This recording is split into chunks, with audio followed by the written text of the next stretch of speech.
नाम क्या है तुम्हारा? अजान पढ़ना आता है? हिंदू हो क्या?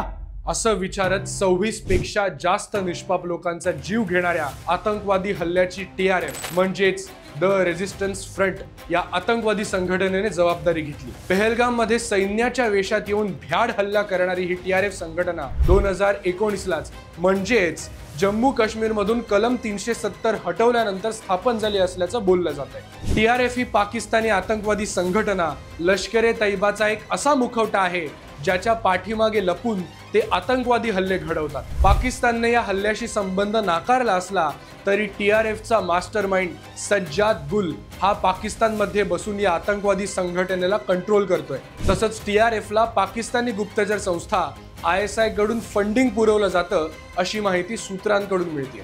आतंकवादी हल्ल्यातील लष्कर-ए-तैयबाचा थेट संबंध जगापासून लपवणं आणि जम्मू काश्मीरमधील आतंकवादी हल्ल्यांना स्थानिक विद्रोहाचं रूप देणं हाच टीआरएफचा मुख्य उद्देश आहे। पण त्यांचा हा उद्देश आता फार काळ टिकणार नाही, कारण भारत घाबरणारा देश नाही तर घुसून मारणार आहे।